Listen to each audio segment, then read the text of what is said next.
Or were you sold? I was hesitant in what? In giving him a contract? Who? Clay Carpenter, initially? Were you sold on him 100%? No, I was sold. He had a tough fight. That guy fought a tough fight.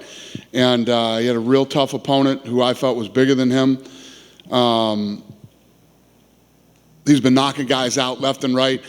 First time he really faced some adversity, his face was all busted up, his eye was closing.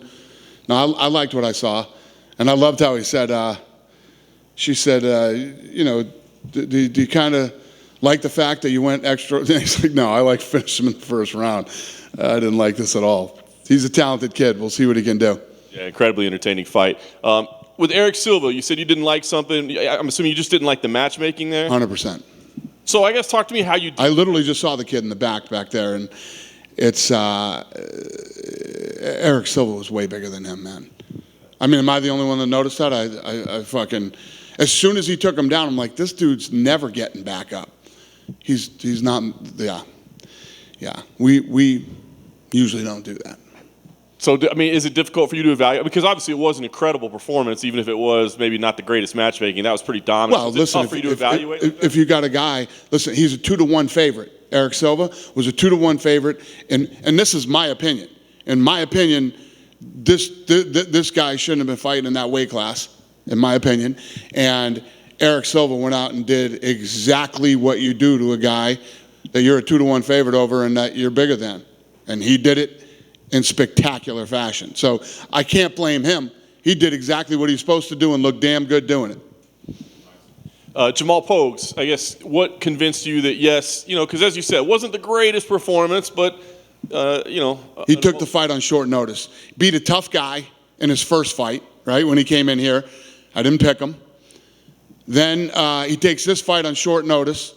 Looked damn good in the first round. The kid's fast and, I thought it was only fair. This kid came here twice and fought a kid that was 10-1. And let's give him a full camp and let's see what this kid can do. Let's give him an opportunity. I mean, that's what this show's about. Show's about opportunities. He stepped up. He took the shot again and he won the fight. So took the fight on short notice. I'm going to give him a chance. Did you get a chance to catch his post-fight speech? No, I was in the back. I don't know what the hell I was doing, but I missed it. Like a world record for F-bombs in there, but... Oh, really? Might have to talk to them about that on ESPN. Yeah, I missed that one. All right, then we got to talk about Bo Nickal, right? I mean, he's the guy that everybody was here to see this week. He comes in, he's dominant. And I think a lot of us thought, the kid's pedigree, we know what it is. Why don't you just put him in the U.S.? I know he's 2-0. Yeah. But what more does one fight do for him? Well, he's 1-0, 2-0 now. Fought a kid that was 3-0. Made it look really easy. Let's give him one more fight and let's test him. Gets past that with flying colors. We bring him in and we give him a fight in the UFC. I think only one guy's ever come in like 1-0 and did anything. I think it was Brock. To be honest with you, I don't remember, but Brock was something like that. He's a stud. We still got how many weeks of this? We got 8 weeks left of the Contender, 9 weeks left of the Contender. Let's give him another Contender fight. So I know you said that you like to come in here and not know anything about the guys, right? You don't want to watch any tape. There's no way you hadn't heard his name before tonight, right? I'd heard of him, but I'd never seen anything on him. Yeah, tonight was the first night I've ever seen him. That's crazy. So I guess the argument would be like, if he didn't even have it, would you say he didn't have a chance? Because what more could he have done to impress you? You see what I'm saying? Like, why is he here if he doesn't have a chance? Well, if he wasn't who he is and he wasn't a 3,000-1 favorite, I would never sign him at 1-0. I wouldn't do it. Last thing I wanted to ask you about, you had a unique situation this week in that a sixth contract was awarded after the fact. What happened? Another contract was awarded last week. Oh, yeah. Talk to me about how that decision was made to do that. How did that all come about? So Mick, we had a matchmaking call, and Mick found out that this guy had like appendicitis during the fight, which is, you ask any doctor, it's one of the most painful things you can go through. And Mick was like, this guy fought that type of a war with appendicitis. He deserves to, and Mick was lobbying hard for him to be, to sign him into the UFC. Mick wanted it that bad, then we're in. Yeah. Last thing I wanted to ask, since we didn't get you on Saturday, I wanted to ask you what you thought about Jamal Hill and just kind of where he stands, and have you had any conversations in the matchmaker meeting about where to do next to him? Because he looks like he's right up there at the top of the division. About who? Jamal Hill. Yeah. I mean, last week's card was incredible. Last weekend, incredible card. You know, obviously that is a massive win for that guy, and not just the win, but the way that he did it. And yeah, we love him. Yeah. Hey, Dana. Hey.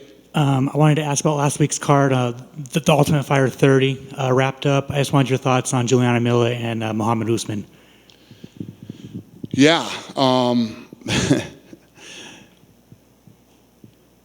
The fight was sucking right up until that knockout. It was not the best fight you're ever going to see in your life. But boy, did he turn that around. It's one of the it went from going, oh my God, this fight is terrible, to God damn, that's one of the most vicious knockouts I've ever seen.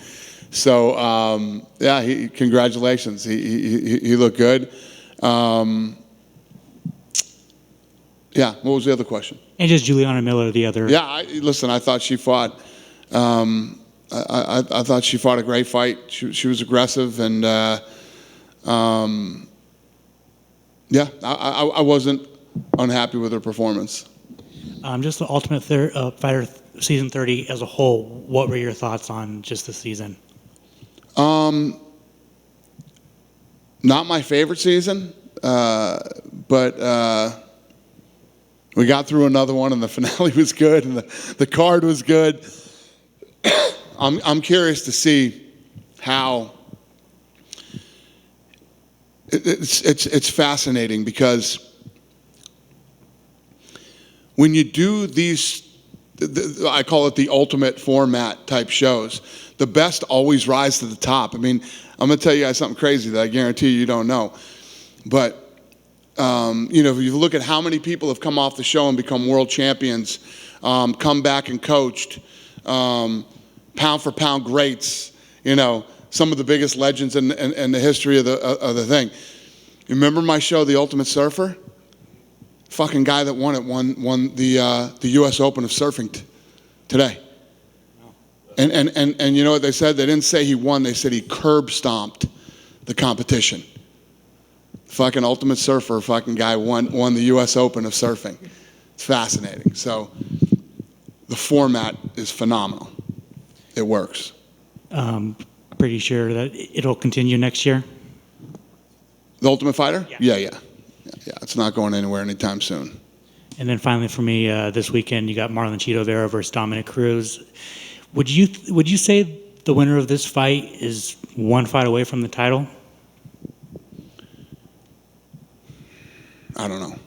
I mean, we got to talk to me Saturday night. Let's see how the fight goes. See how whoever looks. I mean, Chitovera is obviously one of the best in the division. We'll see how this thing plays out. Thank you. Yep. Hi, Dana. Hey. I'm wondering if there was anything that Bo could have done tonight that could have gotten in the contract. I mean, I don't know what else he could have done to look any better. He looked incredible. The only reason I didn't sign him tonight is because he's 2-0 now. And we got like I said to John, we got 8 more weeks of this. Why not have him fight here again? You know what I mean? It just makes sense. Why bring a guy on then that you know you aren't going to sign? Because obviously, well, I didn't know I wasn't going to sign him. I don't know anything about these guys till I come in here. Obviously, the matchmakers decide who they like, these unsigned guys that they want to bring in, and then after I see them, and I decide whether they come in or they don't. So they brought him in. They obviously think he's ready. He looks ready. But why not give him one more fight? And it's not the first time I've ever done that either. Was there any pushback on that? Is there any what? Was there any pushback on that? I know you talked about in the back. You guys have argued. They don't really push back a lot when I, especially on this show when I say we're going to do something. But if there was hardcore pushback, and they wanted it that bad, and they believe that strongly about it, I would probably do it. Just like the appendicitis thing. Thank you. Yeah. Dana, if Bo had the right dance partner and was tested more and still had the finish, do you think it would have? If who did? If Bo Nickal had the right dance partner and was tested more? Well, listen, man. I mean, he fought a kid that's 3-0 with 2 knockouts and 1 decision, and he made it look really easy. The kid is super talented, you know. I can tell that most of you are very bummed out that I did not sign him tonight, but relax, he will fight again on the Contender and more than likely get signed. There's not too much more that kid could have done tonight. He looked fucking incredible. Quinlan, who tested positive for the minuscule amount of the M3 metabolite, Jeff Nowitzki said that there was a possibility he could fight outside of the state of Nevada. Who did? Who's this we're talking about? Jeff Nowitzki. Oh, Quinlan, who yeah. tested positive last I don't know. Nowitzki, I'd ask Nowitzki that one. I don't deal with that bullshit anymore, thank God. But he mentioned that even though Nevada won't let him fight until they deal with it, he could fight outside, so that the possibility of him fighting this weekend, there was a possibility of Quinlan being on the card. Yeah. I did hear, but I do know about this, don't I? Yes, I do know about this. I don't know. Yeah, I don't know. I do know about this now that you say it. Yeah. A lot of bullshit goes on every week, and I forget, but now that you say that, I remember this, and Is it still a possibility? I don't know. I don't know right here, right now, off the top of my head. How was the Red Hot Chili Peppers concert? I was a little disappointed, to be honest with you. Really? Yeah, they played a lot of the new stuff, not a lot of old stuff, a lot of sound problems. Yeah. Do you think the football stadium's a little too big for? I do think that too. I felt too big for that one. I think that because I saw Billy Joel there, and Billy Joel's setup was bigger, but obviously the Peppers had way more people there than Billy Joel did. That place was packed to the rafters, man. It was insane.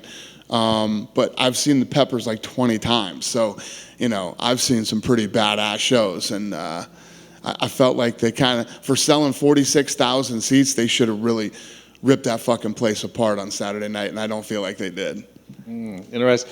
Another one of your friends, Donald Trump, just had his place raided. I was wondering if you had any thoughts about that. Yeah, it's madness, man. The whole world is crazy right now.